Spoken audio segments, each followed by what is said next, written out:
सद्गुरुनाथ महाराज की जय। ज्या ज्या ठिकाणी मन जाय माझे, त्या त्या ठिकाणी निज रूप तुझे। मी ठेवितो मस्तक ज्या ठिकाणी, तेथे तुझे सद्गुरु पाय दोनी। गुरुर्ब्रह्मा गुरुर्विष्णू गुरुर्देवो महेश्वरा, गुरु साक्षात् परब्रह्म तस्मै श्री गुरवे नमः। शान्ताकारं भुजगशयनं पद्मनाभं सुरेशं, विश्वाधारं गगनसदृशं मेघवर्णं शुभांगं, लक्ष्मीकान्तं कमलनयनं योगिभिर्ध्यानगम्यं, वन्दे विष्णुं भवभयहरं सर्वलोकैकनाथं। सद्गुरुनाथ महाराज की जय। सद्गुरु परम पूज्य कस्तुरे महाराज की जय। जय श्री कृष्ण, जय योगेश्वरा, नमो नारायण।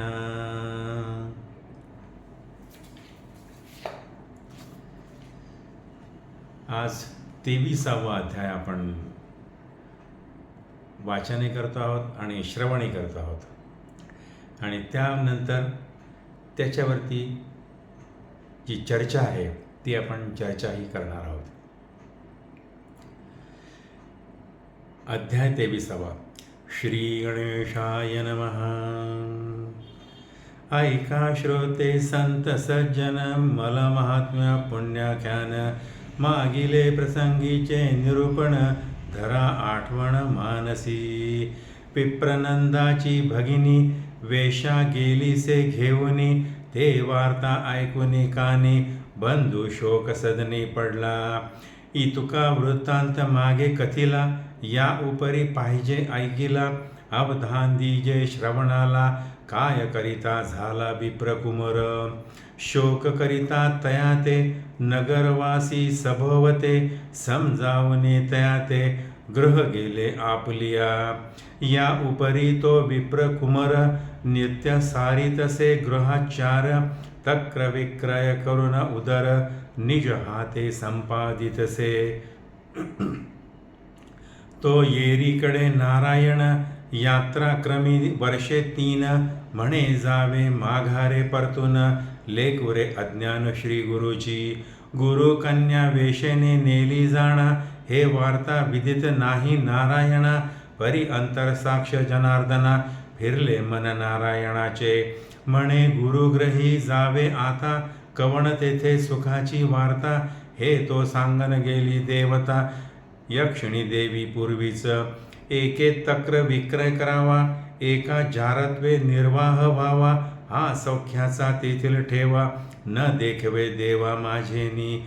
म्हणून येत येत परतला, पुन्हा मागुता तीर्था गेला. वर्षे 12 क्रमिता झाला, परी नाही मनाला स्थिरता. कोमळ हृदय ब्राह्मणाचे, वरी पुण्यवान शरीर त्याचे. विशेष पुण्य गुरुसेवेचे, म्हणून नवनीताचे हृदय पै. असो 12 वर्षी परतोनी, नारायण पातला गुरु आश्रमी. येता देखिला गुरु सुते नयनी, परी त्याची ओळखी मनी न पुरे. मग नारायणे हास्य केले, म्हणे आम्ही तुला ओळखले. ऐसे वदता तेची वेळे, पायी ठेविले मस्तक. आरडोनी पडिलासे गळा, रडू लागला खळखळा. म्हणे वनी टाकून वत्सला, आपण गेला यात्रेते. म्हणे मज नाही माता पिता, नाही बंधू भगिनी चुलता. नाही कोणी पाळिता पोषिता, आहा अनंता हे काय केले.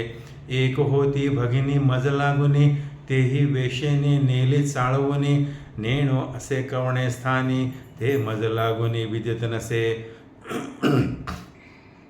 ऐसा साकल्य समाचार ऐकिला, नारायण हृदय कथित झाला. मग तया ते आश्वासिता झाला, मधुर वचने करून. म्हणे बापा ऐका आता, होणार ते न चुके तत्वता. कोण टाळू शके ब्रह्मलिखिता, त्याची वार्ता अनुपम्य. ऐसे तया ते आश्वासुनी, बैसता झाला निज आसनी. ये रे मांडलिसे साजणी, परवडी तया भोजनाची. गृही तो पदार्थ अनुकूल नाही, म्हणून कुसमुसी ठाईचे ठाई. आहा दैवा माझे दैवी नाही, आलिया समय अतिता. हे नारायणे जाणितले, म्हणे बापा तुवा काय आरंभिले. माझे भोजन तव असे झाले, नाही उरली अपेक्षा काही. मनी विचारी नारायण, रस विक्रयाचे न स्वीकारावे अन्न. म्हणून मांडिले निर्वाण, वारीला जाण या हेतू. मग ये रे गोदहन केले, काही उपहारा ते सारिले. मग शयना ते आरंभिले, पाय सुरले तया ते. तव नारायण विचारिता झाला, म्हणे आजवरी द्रव्यार्थ काय साचिला. तो सत्यनिवेदी मजला, शंका या बोला न मानी. येरू परमलज्जे करुणी, सांगता झाला तय क्षणी. म्हणे 1 दशक रौप्य नाणे साचुनी, ठेविले सदनी आजवरी. या विरहित काही नसे जाण, पात्र तो मृण्मय भोजन. वाहतो तव चरणाची आण, सत्य जाण महाराजा. निर्मळ हृदयचा पाहून, चित्ती द्रवला नारायण. काही उपाय करून, लावावे साधन या लागी. मग तया ते मधुर वचनी, बोलता झाला तत्क्षणी. म्हणे मी सांगेन जे करणी, ते तू निजमनी धरिसी का. येरू म्हणे जी तत्वता, असत्य न करी वचनार्था. सांगल ते स्वीकारिनाता, नवे अन्यथा स्वामीया. मग श्लोकाधारे करून, बोलता झाला वचन. तोची अवगत हो जाण, तुम्हा लागून समजता. श्लोक. गोदाने न भवेल्लोको, गवान लोमनाही संख्यया. कल्पातं ब्रह्मणो लोक, पापनाश प्रभावतः. टीका. म्हणे या मलमासी निशेष, गोदान परम विशेष. जे आचरती निर्दोष, त्या पुण्यास पार नाही. जितके रोम धेनु अंगी असती, तितके कल्प ब्रह्मलोकी वस्ती. समूळ होय पापाची शांती, आचरे तया प्रती हे पुण्य. तरे उदयिक करून प्रातस्नान, ही धेनु करी कृष्णार्पण. वरी दक्षिणा संचित जे रौप्य नाणे, करी अर्पण द्विजाते. इतुके वचन जरी मानसी, तरी तो अक्षय सुखी राहाशी. ये रुवदे त्या समयाशी, तथास्तु ऐसे अक्षरे. परी विश्वास न वाटे नारायणा, करील न करील गोदाना. एवढीच तया ते उदरपोषणा, म्हणून मना संशयो. परी विक्रम कुमार तो द्रवला, आधीच होता तो त्रासला. त्याही वरी सद्गुरु भेटला, उपदेश केला परमार्थी. मग भावार्थ धरुणी सद्गुरु वचनी, प्रातःकाळी आला स्नान करुनी. एका विप्राते बोलावुनी, गोपूजनी अनुसारला. दाना ते जो विप्र पाचारीला, तो परम आश्चर्य मानिता झाला. म्हणे आज काय आठवले याला, पुढे निर्वाहाला केवी होय. असो आपणासी काय कारण, सांप्रत धेनु येतसे दान. म्हणून विधियुक्त संकल्प सांगून, करी पूजन धेनूचे. उपरी विप्र पूजा स्वय करून, ते धेनू असे दिधली दान. मनी भावार्थ गुरुवचनी पूर्ण, नसे जाण अन्य काही. एका सद्भावा वाचून काही, सद्गुरूची भेट होणार नाही. तया विण सुटेन संदेह, जाणा सर्व ही भाविक हो. आधीच विप्रकुमर दरिद्री पाही, माता पिता पाळिता दुजा नाही. उदरनिर्वाहाची धेनू तेही, दिदली पाही दाना ते. एका दिनीचे भक्षावया अन्न, तेही किंचित गृही नसे जाण. या परी सर्वस्वे घडले दान, तया विप्रकुमारा लागून. ऐसे झाले ते दिवशी जाण, परी प्राप्त झाला माध्यान. विप्रकुमार तळमळे तेणे करून, अन्न भक्षावया. अंतरी चापल्या कुसमुसी, काहीच न बोले सद्गुरुसी. ऐसे करिता अस्तमानासी, संधी आपैसी होवाली. तव नारायणे काय केले, निवांत मनी आसनी बैसले. स्नान संध्ये ते मांडिले, आरंभिले पूजना ते. त्रैलोक्यनाथ चक्रपाणी, उपोषित राहू नेदिस कोणी. कीटक पक्षी आदी करुणी, जो त्रिभुवनी पाळीतसे. तेथे विप्रकुमर क्षुधेने पीडित, हे तयाते न सहावेची मात. तव तो नारद मुनी अकस्मात, देखिले तेथे कौतुकाते. मग तैसाच त्वरे चालेला, मुनी ब्रह्म लोकाप्रती आला. सद्भावे नमस्कारिला पिता आपला, आणि समग्र निवेदिला वृत्तांतू. म्हणे नवल देखिले आजी स्वामी, विप्रकुमाराची अक्षरे लिहिली तुम्ही. जे तक्र विक्रय निर्वाह व्योमी, प्रतिदिनी करावया. ऐसे अक्षर स्वामीचे, ते असत्य झाले साचे. तयाने दान केले धेनूचे, पुढे निर्वाहाचे कसे काय. असता हो आला दिनमान, पुढे त्याची गती कवण. असत्य झाले वचन, ब्रह्म अक्षरे पूर्ण स्वामिया. ऐकून नारद मुनीची वाणी, चतुरानन दचकला मनी. निरखिता झाला तव ध्यानी, तव सत्यवाणी सर्वही. म्हणे हे तो विपरीत झाले, तया ते सर्वस्व दान घडले. आता उपाया ते पाहिजे केले, तरीच भले कर्म हे पै. जे येथे जे जे अर्पावे, तया दशगुणी लागे पावावे. हे जाणून ब्रह्मदेवे, काय मांडिले विंदान. सत्वर ब्राह्मण वेश नटला, सवे दश गायींचा मेळा. घेऊनी भूलोकी आला, त्वरेस पावला विप्रसदन. गायी उभ्या करुण द्वारी, विप्रकुमारा ते हाका मारी. ये रूपातला झडकरी, सद्भावे नमस्कारी तया ते. तव चतुरानन बोले तयासी, तुझी या पितरे आम्हापाशी. दश गौतम्या रक्षणासी, ठेविल्या होत्या निर्धारे. त्या तू आपल्या अंगीकारी आता, म्हणून झाला बोलता. ऐसे वचन ऐकुनी तत्वता, येरू थांबा म्हणे तया ते. मी आपले गुरुशी पुसून, माघारा येतो परतून. ऐसे तया ते वदून, आला परतून माघारा. मग गुरुबंधू ते म्हणे तेव्हा, एक विप्र आलासे सदैवा.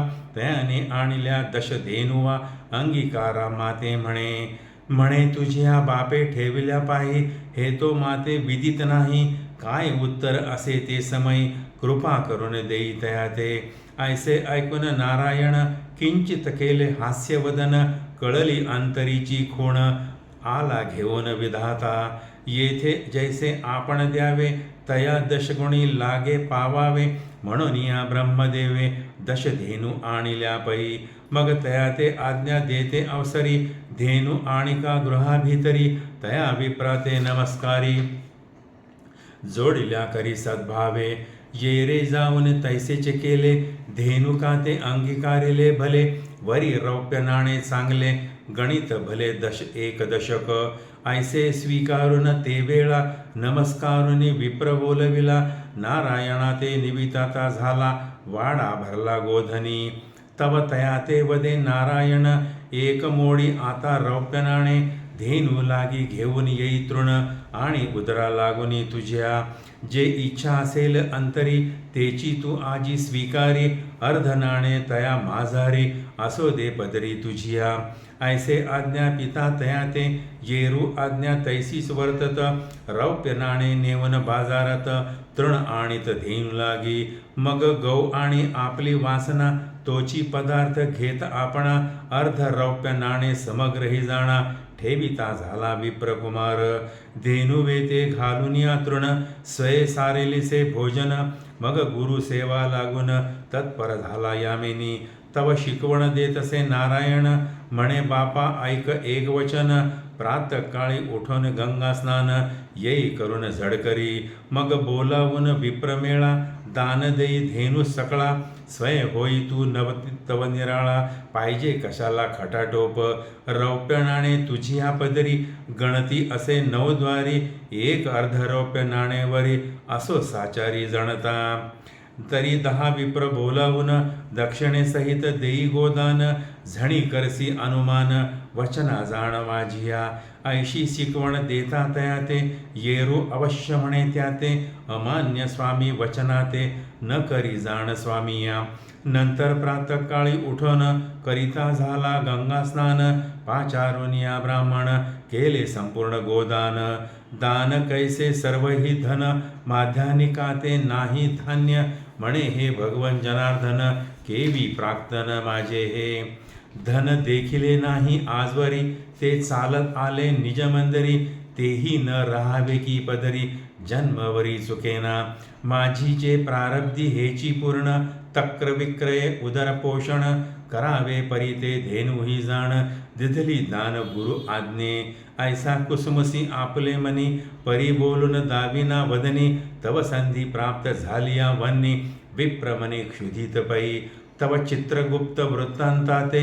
समळ निवेदिले ब्रह्मया ते काल दश धेनुवा दिधल्या ज्याते त्याने त्या द्विजाते अर्पिल्या समग्र धेनुचे केले दान पदरी नाही काही अन्न तक्र विक्रय उदरपोषण करी उपोषण विप्रकुमार मग शेतूत शतधेनुचा समुदावो घेऊनी चालला ब्रह्मदेव द्वारदेशी उभा राहून पाहावो पाहता झाला विप्रकुमारा म्हणे महापुरुषा बाहेर येई ही गोधने सांभाळून घेई तुझ्या बापाची हे ठेवी आजवरी पाही पाळले मी ऐसी ऐकताची मात येरू आला धावत धावत पोटी क्षुधानळ अतितप्त तो नैनी देखता विप्रराव दैदित्यमान सर्व शरीरी भस्मे चर्चित वस्त्र पाठारी रुद्राक्षमाळा अतिसाजरी कंठी घाली परिपूर्ण सर्व गोधानांचा कळप गणिता एक शतक भरी माप मग परतला अतिसाक्षेप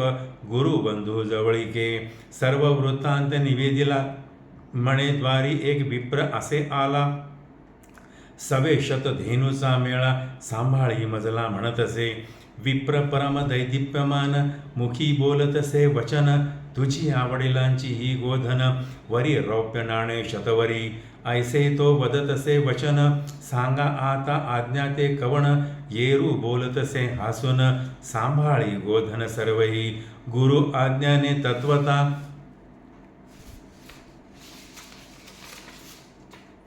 गोधने आणिता झाला आणिता हाती घेऊन द्रव्यशता पाहता विप्रगुप्त झाला परी हे ब्राह्मण नेणे काही हर्षयुक्त धेनु आणि सर्वही ही खूण नारायणा ते ठाई इतरा काही अवगत मग गोधने भरुनी गोठण घातले तया लागी तृण स्वयंभक्षी श्रेष्ठ अन्न आवडे पदार्थ तोची पै ऐसी करुणी सारासारी मागुती गुरुसेवा अंगीकारी चरण सुरिता निर्धारी बोले ते अवसरी नारायण म्हणे सख्या ऐक वचन गृहभरी दाटले गोधन यासी सांभाळीशी कैसेन तरी सांगतो वचन ते ऐक एक धेनु ते पोसिता कंटाळा आलासे तत्वता येथे शंभराची वार्ता केवी आता घडू शके तरी उदयिक स्नान करुनी पाचारी विप्रा लागुनी संपूर्ण गोधने दक्षिणादानी विप्रा लागुनी अर्पावे संग्रही न ठेवी एक अडका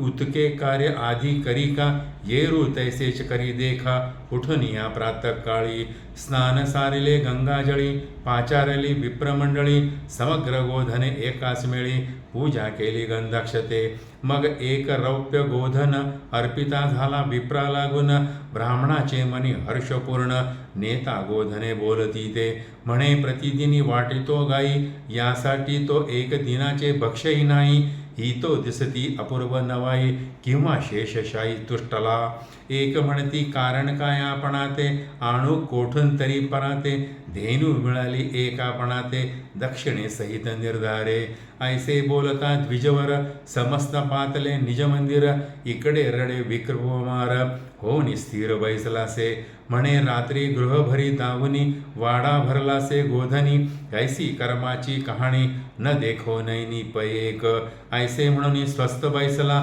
तो दिन अस्त होऊ आला परी पाहुनिया कौतुकाला नारद गेला ब्रह्मालोका नमनिया चतुरानने निविता झाला वर्तमान म्हणे आपले दिले गोधन ते दिदले दान तयाने तक्र विक्रयी निर्वाहो ऐसा लिखिताचा भावो परी एकही धेनु ते न ठेवी हो पुढे निर्वाहो कैसेनी हो आला अस्तमान उपोषित असे तो ब्राह्मण ऐकता मुनीश्वराचे वचन हास्य केले कमळासने मागुती कमळासने उठून सवे घेतले सहस्त्र गोधन वरी सहस्त्र रौप्य नाणे घेऊन चतुरानन पातला उभा राहून द्वारदेशी हाक मारी विप्रकुमारासी येरू धावत आला वचनासरसी केला विप्रासी नमस्कार ब्रह्मा बोलत असे तेव्हा ह्या धेनू सांभाळी सदैव वरी रौप्य नाणे ठेवा सहस्त्रवरी पै असे आता तरी सांभाळी समग्र पाही वध्वनी गुप्त झाला तेची ठाई देखता चकाटला निज हृदयी आला लवला ही भीतरी समूळ वृत्तांत निवेदिला म्हणे सहस्त्र गोधनांचा मेळा घेऊन रौप्य नाणाला परी पाहता गुप्त झाला नेणवे ऐकून तोषला नारायण म्हणे लागले हे साधन मग म्हणे तया लागून सांभाळी कोण कळपा तरी धेनू ते अर्पे तृण तूही सारिका भोजन प्रातःकाळी करुनिया स्नान आणि पाचारून विप्राते समस्त धेनू दक्षिणेसी दान देयिका ब्राह्मणासी येरू हर्षयुक्त मानसी तथास्तु वचनासी बोलत असे मग दुसरे दिनी तैसाच प्रकार आचारता झाला विप्रकुमार पाचारुनिया धरामर धेनू समग्र वाटिल्या दक्षिणेसहित दिधले दान नाहीसे केले सहस्त्र नाण न उरे दर्शना एकही जाण धेनू संपर्ण निजगृही ऐसे करिता तपे वेळा वृत्तांते ब्रह्मयाते कळला म्हणे सहस्त्र गोधने वाटिता झाला आहारे कपाळा हे काय आता 10 सहस्त्र नेता धेनू त्याही दान देईल हा ब्राह्मणो ऐसा प्रत्यही दशगुणित धेनू आणू कोठून तयाते आयुष्य शतभरी पूर्ण तो तव प्रत्यही करील हेची कारण त्याचे रुचेल येथेची मन तक्र विकृन काय काज कोण गुरु तया ते भेटला माझा मंत्र मज फळला उणे आणिले ब्रह्माक्षराला हे तव वेदाला विहित नसे मग हंस विमान पाचारिले त्या ते निजमुखे निवेदिले भूलोकी जाऊन ये वेळे घेऊन ये विप्रकुमारा मग हंस विमान घेऊन दैदिप्यमान केला ब्रह्मनंदन ये रे नारायणा ते म्हणून म्हणे प्रसाद हा जाण पै तुझा पावन केले गुरुराया निवारिली जन्म मरणाची छाया म्हणून वारंवार लागे पाया भीती नाही भावार्था स्तुती वादन करवेची जाण वाचेसी पडले दृढ मौन न उगवता तृतीय दिन नेला उद्धरण ब्रह्मलोका समग्र जन आश्चर्य करती नारायणाचे चरणी लागती धन्य धन्य श्री गुरुमूर्ती याता याती निवारली ऐसे हे गोदान प्रकरण विशद केले श्रोतिया लागून न लागता तृतीय दिन नेला उद्धरण विप्रकुमार म्हणून या अमळमासी जाण अगत्य घडे गोपूजा वरदान त्याही वरी संत सेवा पूर्ण न लागे आन साधन पै श्री गुरुचरणी परम विश्वास तयाचा चुके गर्भवास पुढती न लागेची सायास जन्मपंक्तीस भोगणे प्रत्यय देखिला नैनी विप्रकुमार गेला उद्धरुनी अक्षयी परब्रह्म भुवनी नवे हानी कालत्रे म्हणून प्रथम श्लोकाचा भावार्थ निवेदिला तुम्हा ते समस्त येथे धरून या शुद्ध भावार्थ आचरावे सतत व्रत हे श्लोक गोदानेन भवल्लोके गवां लोपनां हि संख्यया कल्पातं ब्रह्मणे लोक पापनाश प्रभावतः टीका ऐसा हा प्रथम श्लोक भला त्यावरी कथाभाग वर्णिला जे आचरती गोदानाला तरी ब्रह्मलोकी तयाला वासगडे जितुके रोम गौतमी वरी निवास तितका कल्पवरी पाप क्षाळन निर्धारी तात्काळिके जाणपा विप्रकुमारे पुण्य केले परी जन्मांतरीचे पाप गेले तक्र विक्रय ज्यांचे खुंटले गुरु सेवे फळले भाग्य त्याने म्हणून या भाविक जन सद्गुरु ते जावे अन्य शरण गर्भवास चुके जेण न लागे साधन आणिक काही स्वस्ती श्री मलमहात्म्य ग्रंथ पद्मपुराण आणि स्कंद पुराणांत समंत घेऊन मनोहर सुत 83तमोऽध्याय संपूर्णः इति श्री 83तमोऽध्यायः। 23वा अध्याय आपण ऐकला आणि ह्या 23व्या अध्यायाला जी कथानक आहे तर ते मागच्या 22व्या अध्यायापासून ते सुरू झालेलं कथानक आहे. मागच्या आपण 22व्या अध्यायामध्ये पाहिलं होतं की ब्रह्मलिखित जे आहे तर ते कधीच टळत नाही आणि त्या ब्राह्मणाच्या पुत्राला आणि कन्येला त्या ब्रह्मदेवाने सटवीने जे शब्द लिहिले होते तर त्या विप्रकुमारा म्हणजे त्या ब्राह्मणाच्या मुलाला लिहिलं होतं की तू ताक विकून तुझा उदरनिर्वाह करशील. आज या कथानकाशी हेच कथानक जोडलेलं असल्यामुळे एवढ्यावरतीच आपण चर्चा करू. तर याचं ते जे याच्याकडे एक गाय होती आणि त्याच्यावरती याचं ताक विकणं चाललं होतं आणि त्याच्यावरती उदरनिर्वाह करत असत. मागच्या अध्यायामध्ये हे जेव्हा 2 बालक लहान असताना म्हणजे या बालकाचे आईवडील जेव्हा जिवंत होते त्यावेळेस तो नारायण नावाचा जो एक ब्राह्मण तपस्वी तिथे आलेला होता त्यांच्या घरी.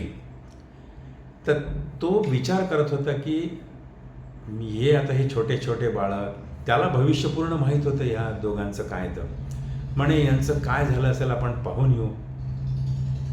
कारण आईवडील तर नव्हतेच आता राहिले आणि हे मुलांचं काय झालं असेल ते कसे दिवस काढत असतील एकदा बघून येऊन. पण तरीही त्याला असं वाटलं की नको बघायला. कारण काय की एकाला तक्र विक्रय दिलेला आहे एकाला शरीर विक्रय दिलेला आहे तर तिथे काय सौख्य असणार आणि काय तिथे जाऊन पाहायचं. म्हणून त्याने आधी पाहिलं नाही. यात्रा पूर्ण केली पण नंतर मग हृदय कोमळ असल्यामुळे तो पाहायला आला की नेमकं काय झालं बघू म्हणून. आल्यानंतर मग त्याने स्वतःची ओळख सांगितली की मी नारायण तुझा गुरुबंधू म्हणजे तुझे वडील माझे गुरु होते त्या नात्याने तू माझा गुरुबंधू आहेस. मी तुझी चौकशी करायला आलो की कसं काय चाललंय पाहायला. ओळख पटल्यानंतर त्यांनी नमस्कार केला आणि या म्हणे महाराज म्हणे मग आता याच्याकडे तर काहीच व्यवस्था नव्हती आणि ह्या नारायणाला असं वाटलं की जो रसविक्रय करतो त्याच्याकडे भोजन कसं करावं. कारण ज्यांना साधना करायची आहे ज्यांना ब्रह्म जाणून घ्यायचं आहे तर त्याने रसविक्रय करणाऱ्याच्या घरी भोजन करू नये असा नियम आहे. की जो दूध विकतो ताक विकतो तेल विकतो तूप विकतो आणि कुठल्याही प्रकारचे जे रस आहेत तर ते विकतो तर तिथे त्याने भोजन करू नये असा. कारण त्यावेळेस ती जी मानसिकता होते किंवा साधनेची बैठक आहे ती बिघडते. तो थोडासा वेगळा विषय आहे. पण इथे रस विक्रय करणाऱ्याच्या घरी साधकाने भोजन करू नये. थोडक्यात म्हणजे परान्न त्याने घेऊ नये. पण भिक्षा मागितली तर ती परान्न होत नाही. भिक्षा जी आहे तर ती परान्न होत नाही. कारण भिक्षा मागितली ती ही फक्त पोटापुरती जेवढी लागणार आहे तेवढीच घेतलेली घासभर. असं काही ताट भरून त्याने काही मागितलेलं नसते तिथे आणि तेवढं काही तो यथेष्ट भोजन करत नाही. विप्रकुमार जेव्हा ला भेटायला हा आला नारायण आणि त्यांची भेट झाली आणि त्यांनी त्याला चौकशी केली की तुझं कसं काय चाललं. म्हणे एक गाय आहे तिचं ताक विकणं चाललं आहे. म्हणे पदरी पैसे किती आहेत. म्हणे आता फक्त काय 10 नाणे आहेत म्हणे माझ्याकडे चांदीचे तेवढे जमा केलेले आहेत आणि हे मातीचं भांडं आहे एवढंच बाकी माझ्याकडे काहीच नाही. नारायणाला ते भविष्य माहीत होतं सटवीने लिहिलेलं आहे. तर त्याने काय सांगितलं की ह्या ब्राह्मणाच्या मुलाला म्हणे मी जर तुझं सांगतो तसं जर तू करणार असशील तर मी तुलाशी बोलतो. तर नाही बोला म्हणे तुम्ही तर माझे गुरुबंधू आहात गुरु समान आहात म्हणे तुम्ही तर तुमची आज्ञा मी पाळीलच म्हणे काही जरी झालं तरी पाळीनच. सांगा म्हणे काय करायचं. म्हणे उद्या त्या ब्राह्मणाला बोलो एखाद्या तू स्नान करून ये आणि ह्या गाईची पूजा करून ते गाई तिला दान देऊन दे त्याच्याबरोबर ते नाणे देऊन टाक म्हणे. 10 नाणे देऊन टाक म्हणे. ती गाय पण ती देऊन टाक म्हणे. याला मोठा प्रश्न पडला पण आता गुरुचा शब्द होता तर त्याने तो पाळला आणि ती दुसऱ्या दिवशी ती गाय दान केली. आता दान केल्यानंतर मग संध्याकाळपर्यंत तर उपाशीच अतिथी उपाशीच आणि हाय उपाशीच. नारद मुनी ब्रह्मदेवाकडे गेले त्यांना भेटायला. त्यांचे वडील ना ते ब्रह्मदेव त्यांच्याकडे गेले. म्हणे पिताश्री तुम्ही जे लिहिलेलं आहे त्याच्या कपाळी की ताक विकून तो त्याचा उदरनिर्वाह करेल आणि तो तर आज तो उपाशी झोपला म्हणे. त्याच्याकडे काही ताक नाही विकायला काहीच नाही म्हणे. तुमचं ते लिहिलेलं खोटं ठरलं म्हणे, बघा म्हणे जाऊन. असं म्हटलं आणि नारद मुनी चालले गेले. ब्रह्मदेवाने ध्यान लावून पाहून घेतलं की अरे काय झालं, कारण याला तर ते दान करून टाकली ती गाय, याच्याकडे गाय पण नाही, ताक पण नाही, काहीच नाही.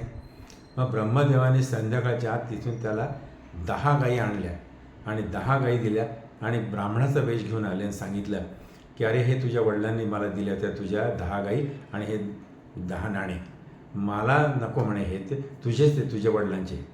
म्हणे माझ्या गुरुला विचारून येतो म्हणे की ते काय म्हणतात बघू. गुरुला विचारून लागे तर नारायण म्हणाले अरे त्यांना ती माहीत होतं ते भविष्य आणि हे कोण आहेत हे त्यांना माहीत होतं. म्हणे ज्यांनी गायी आणल्या त्याला नमस्कार कर आणि त्या गायी घेऊन घे म्हणे आणि ते नाणे पण घेऊन घे म्हणे. मग यांनी त्या 10 गायी ठेवून घेतल्या, 10 नाणे ठेवून घेतले आणि म्हणे अर्धा नाणं एक खर्च कर, या गायींना गवत आण म्हणे, तुला काय आणायचं ते आणून घे म्हणे खायला प्यायला, मी फक्त एखाद्या गाईचं थोडंसं दूध पिल म्हणे बस. असं म्हटल्यानंतर हा याने गाईसाठी पण गवत आणलं, स्वतःसाठी आवडीचे पदार्थ आणले, भरपेट खाल्लं.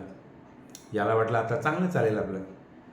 तर ह्या नारायणाचे पाय दाबत असताना त्याने सांगितलं की म्हणे महाराज आता काय म्हणे कसं करायचं. अरे म्हणे तू काय कर, उद्या सकाळी लवकरच स्नान कर आणि ह्या 10 गायी आहेत ना म्हणे ह्या लगेच दान करून टाक म्हणे. ठीक आहे, तर गुरुची आज्ञा. तर तो मनातल्या मनात विचार केला की आत्ता तर कुठे 10 गायी आल्या होत्या हो, आणि लगेच हा गुरु सांगतो की विकून टाक, दे दान देऊन टाक. आता गुरु आज्ञा आहे तर आपल्याला तिथे पाळणंच आहे म्हणे. दुसऱ्या दिवशी सकाळी त्याने स्नान केलं, गायींची पूजा केली, 10 ब्राह्मण बोलवले, 10 नाणे आणि 10 गायी दान देऊन टाकल्या. पुन्हा संध्याकाळची मोठी भ्रांत पडली. चित्रगुप्ताने सगळा हिशोब ब्रह्मदेवाला सांगितलं आणि म्हणे महाराज, तर तो विप्रकुमार तर आता संध्याकाळी तो उपाशीच झोपला म्हणे दिवसभर. आपण तर त्यात लिहिलं होतं की ताक विकून हा पोट भरेल आणि याच्याजवळ तर काहीच नाही म्हणे आता. ब्रह्मदेवाने पाहिलं सगळं, पुन्हा ब्राह्मणाचा वेश घेतला आणि त्या 100 गायी आणि 100 नाणे घेऊन आले. नारायणाला विचारलं की मग घेऊ का, तर म्हणे घेऊन घे. आणल्या त्या 100 गायी ठेवल्या, गायींना गवत आणलं, स्वतःसाठी अन्न आणलं आणि व्यवस्थिशीर केलं भोजन वगैरे आणि पुन्हा गुरुची सेवा सुरू झाली. म्हणे आता काय, म्हणे अरे एक गाय सांभाळता सांभाळता आपल्याला अवघड होतं. मग 10 झाल्या म्हणे, आता ह्या 100 झाल्या, उद्या सकाळी 100च्या 100 ह्या सगळ्या दान करून टाक म्हणे आणि ते 100 रुपये दान करून टाक म्हणे. गुरुची आज्ञा. यांनी तसंच केलं. सकाळी पुन्हा ते दान केलं. ब्रह्मदेवाला मोठा प्रश्न पडला. पुन्हा नारदांनी जाऊन सांगितलं ब्रह्मदेवाला, बघा म्हणे काय चाललं तर हे. मग असं म्हटल्यानंतर ब्रह्मदेवाने पुन्हा ब्राह्मणाचा वेश घेतला, 1000 गायी आणल्या आणि 1000 नाणे आणले, याला दिले. ते पुन्हा तेच संध्याकाळी झाल्यानंतर यांनी सांगितलं की आता गायी आलेल्या आहेत, यांना गवत खाऊ घाल, तू पण पोटभर जेवून घे आणि ह्या सकाळी सगळं दान करून टाक म्हणे. दान करून टाक म्हटल्यानंतर यांनी त्या दिवशी पण तसंच ठरवलं की त्या 1000 गायी ज्या आहेत तर त्या 1000 गायी त्या ब्राह्मणाला बोलवलं सगळ्यांना आणि मग बोलवल्याच्यानंतर तिथे त्यांनी सुरू केलं की हे दान घेऊन घ्या. ब्राह्मणे विचार करत बसले की कसं काय, याच्या खायला प्यायला काहीच नाही, हा दान करतोय म्हणे, पण आपल्याला काय करायचं आहे, दान घेऊन टाका म्हणे. त्या दान गायी 1000 गायी त्याने दान केले. ब्रह्मदेवाला जसं कळलं तर ब्रह्मदेव मोठ्या विचारात पडले. म्हणे हा तर काहीच ठेवायला तयार नाही म्हणे. आता जर का यानं 1000 गायी तर याला 10,000 कुठून देऊ, 10,000 यानं पुन्हा दान केल्या तर मग पुन्हा येतं 10,000च्या 10 100,000 कुठून आणू म्हणे मी, आणि त्याच्या तो जर त्याच पद्धतीने जर करत गेला तर माझ्याकडे तेवढं गोधनच राहणार नाही म्हणे. त्यापेक्षा ब्रह्मदेवाने त्याला विमान पाठवलं, विमानात बसवलं आणि ते इकडे त्या ब्रह्मलोकामध्ये घेऊन गेले. यांनी नारायणाला नमस्कार केला. सद्गुरू जर का योग्य असेल तर त्याच्या शब्दाला जी किंमत आहे तर ती त्या शब्दाला एवढी वजन आणि एवढं सामर्थ्य असतं की ब्रह्मदेवाला सुद्धा नमतं घ्यावं लागतं. यांनी जसं सांगितलं ह्या विप्रकुमाराला नारायणाने की ह्या सगळ्या गायी दान करून टाक, ब्रह्मदेवाला नमतं घ्यावं लागलं होतं की हा कसं काय करतो. पण गुरु हा शुद्ध अंतःकरणाचा सामर्थ्यशाली पाहिजे, भोंदू गुरु नको. आणि गुरुसेवा केल्याच्या नंतर गुरुच्या आज्ञेत राहून यांनी त्या गायी दान केल्या. म्हणजे गोदानाचं महत्त्व आहे. हे विशेष हे ध्यानी घ्या की गोदानाचं महत्त्व आहेच आहे. की गोदानाचं महत्त्व म्हणजे एक गाय जर दान केली ब्राह्मणाला तर तिच्या अंगावरती जेवढे काही रोम असतात तेवढी वर्ष त्याला ते ब्रह्मलोकामध्ये सुखसोयीनं युक्त अशा तेथे ते राहता येतं. पण सांगणारी व्यक्ती ही सामर्थ्यशाली पाहिजे, विद्वान पाहिजे आणि त्याला सगळं माहीत पाहिजे. म्हणजे भूत भविष्य सगळं माहीत पाहिजे. म्हणजे भोंदू लोकांच्या नादी लागून काही उपयोग नाही आहे. हा सावधानतेचा इशारा आहे की कोण सांगत आहे आणि काय सांगत आहे. हे गाईदानाचं महत्त्व आहे, पण गुरुसेवेचंही महत्त्व आहे. पण त्यामध्ये जेव्हा ते सद्गुरू सांगतील की आता तू दान कर, तर तेव्हा आत्ताच्या युगामध्ये जर बिल्डिंगमध्ये 7व्या मजल्यावरती जर सद्गुरू राहत असेल आणि एखाद्याने जर गाय दान केली तर तो सद्गुरू ती गाय बांधेल कुठे आणि त्याची व्यवस्था कशी करेल. हा जो होता हा विचार त्या काळातला होता. त्या काळातला होता म्हणजे कसा की जेव्हा ते गोधनच महत्त्वाचं होतं. आता ते गोधन नाही आहे. मग गायीपासून पोषण आपलं होतं. मग पोषण होणारं ते सद्गुरूला अर्पित केलं पाहिजे. म्हणजे मग सद्गुरू ते दान करेल किंवा त्याच्या मल्टिपल ते देतील ब्रह्मदेव. कथानकाला जरी असेल तरी सद्गुरूने सांगितलं दान देऊन टाक आणि मग या विप्रकुमाराने दिलं. कथा ऐकायला अशी गंमत वाटत असेल की असं कसं एखादी व्यक्ती करू शकते की आलं की दान करून टाक, आलं की दान करून टाक. अशी व्यक्ती म्हणजेच दुसरं तिसरं कोणी आजच्या युगातच माझे सद्गुरू आहेत. अश्विनीताईकडे नंबर आहेच आहे. एखाद दिवशी आपण सगळे मिळून जेव्हा ज्यांची इच्छा असेल की अशा या सद्गुरूला भेटावं की जे येईल त्यांच्या घरी त्यांना कोणी काही दिलं, पेढ्याचा बॉक्स दिला ते लगेच वाटून टाकतात. कोणी लाडू दिले की ते लगेच वाटून टाकतात. कोणी फळं दिले की ते लगेच वाटून टाकतात. एवढंच नाही तर त्यांना कोणी पैसे दिले तर तेही ते वाटून टाकतात. कुठल्या तरी शैक्षणिक खर्चासाठी, आरोग्यासाठी, कुठल्या तरी मदतीसाठी, ग्रह घेण्यासाठी ते तिथल्या तिथेच ते सगळं वाटून देतात. संध्याकाळच्या आत आजही ते त्यांचा नित्यक्रम आहे आणि गेल्या 30 वर्षांपासून मी ते पाहतो आहोत. ग्रंथामध्येच लिहिलेलं असतं काही नाही. आतासुद्धा ती वस्तुस्थिती आहे. आपण एखाद्या दिवशी ती वेळ आणू शकतो त्यांना त्यांच्या पाहण्यासाठी, केवळ म्हणजे की असं खरंच आहे का या जगामध्ये. तर तशी ती भेटीचा योग येऊ शकतो. कदाचित तसा येण्यासाठीच हा अध्याय आला आणि ह्या अध्यायाच्या मार्फत आपण सगळी ही चर्चा केली. योग्य सद्गुरू पाहिजे आणि योग्य सामर्थ्यशाली सद्गुरूने सांगितल्याच्या नंतर 3च दिवसात त्या विप्रकुमाराला 3 दिवसामध्ये मोक्ष मिळाला. एक गायच्या जागी 10 आल्या, 10 दान केल्या एक दिवस, 100 केल्या दुसरा दिवस, 1000 केल्या तिसरा दिवस आणि मग पुढच्या वेळेस लगे विमानच आलं. म्हणजे विधी लिखित जे आहे, विधी लिखित हे संत लोक टाळू शकतात.